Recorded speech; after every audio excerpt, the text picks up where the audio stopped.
सो बंसल जी, मेरा next question ये है कि हम जब कोई काम करते हैं, कोई भी व्यवसाय हो गया, जॉब हो गई, या कोई भी ऐसा काम जो हम कर रहे हैं अपनी लाइफ के अंदर, पर वो सक्सेस की तरफ हमें लेके नहीं जा रहा, या हमें मतलब कठिनाइयाँ आ रही हैं उसके अंदर, स्ट्रगल्स बहुत ज़्यादा आ रहे हैं, उस टाइम पे बहुत ज़्यादा गुस्सा आता है, एंगर, फ्रस्ट्रेशन होती है ना? तो उस टाइम पे हम अपने आप को कैसे कूल रखें, या मतलब उसको मतलब कैसे हैंडल करें उस एंगर को, फ्रस्ट्रेशन को, मतलब सब कुछ सही करने के लिए कुछ बताना चाहेंगे उसके बारे में आप? रजनीश जी, ये कौन तय करता है कि भाई हम सक्सेस नहीं हो रहे हैं? ये आप मान लेते हैं। देखिए, कोई भी पत्थर जब टूटता है, अगर उसमें 100 हथौड़े की चोट लगी है ना, हाँ जी। तो जो 100वीं चोट से वो पत्थर टूटा है, तो इसका मतलब वो नहीं है कि उससे पहले की 99 जो चोट थी वो खराब थी। हाँ।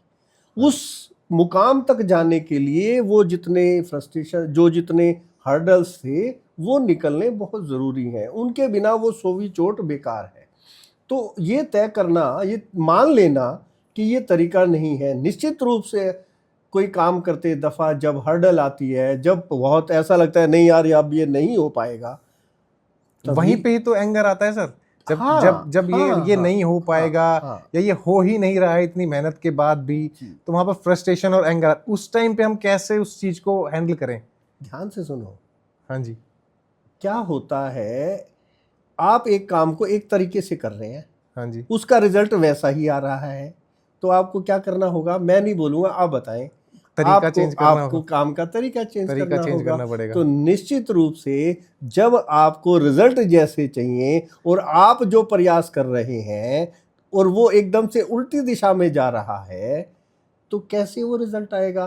फ्रस्ट्रेशन होगी। उस फ्रस्ट्रेशन की को मैनेज करने के लिए हमें कूल एंड काम कैसे रहना है कि हमें सिर्फ ये सोचना है कि भाई ये तरीका नहीं है इस काम को करने का। एडिसन को आपने देखा है ना, सुना है ना, हाँ जी। 9,999 फेल्योर्स थे, हाँ जी। और उसने हर बार यही कहा था कि ये 9,009 ये टेक्निक भी इस बल्ब को बनाने के लिए लाभदायक नहीं है, इस हाँ। टेक्निक से भी बल्ब नहीं बनता। तो आप फ्रस्ट्रेट होने की बजाय अपना रास्ता बदलें। जैसे आप भगवान को पाना चाहते हैं, इससे बड़ी तो कोई बात हो ही नहीं सकती। मैं कहता हूँ सबसे बड़ा टारगेट ये है, भगवान को पाना है, हाँ जी। सक्सेस को पाना है, किसी चीज़ को भी पाना है, हाँ जी। और आप विपरीत दिशा में चलने लग जाए, तो कहाँ जाएंगे? उससे दूर जा रहे हैं, उसके पास जा रहे हैं। निश्चित रूप से हो सकता है आपको ना पता हो कि भाई यहाँ तक जाने का रास्ता कौन सा है, हाँ। परंतु जब आप चलेंगे और आपको लगेगा कि ये रास्ता वहाँ नहीं जा रहा, तो निश्चित रूप से आप अपना रास्ता घुमाएंगे, या वहाँ पर थक करके बैठ जाएंगे, या ये मान लेंगे मुझे अब आगे नहीं जाना है। तो डिसाइड आपने करना है। हाँ, एंगर या फ्रस्ट्रेशन को कंट्रोल करने के लिए। और ये बात कब आएगी? जब आप हमेशा कूल रहेंगे, जब आप सुनना चाहेंगे, जब आप जानना चाहेंगे, जब आप अपनी बुद्धि के दरवाजों को बंद कर देते हैं ना कि भाई मैं ये सब कुछ करके देख लिया अब नहीं होगा, तो वहां पर जाकर के रुक जाते हैं। तो इसलिए जब आप कूल होते हैं, जब आप काम होते हैं, तो सारी रास्ते अपने आप ओपन होते जाते हैं। आप ग्रहणशील होना चाहिए, ग्रहणशील हो जाते हैं तो रास्ते खुलते हैं।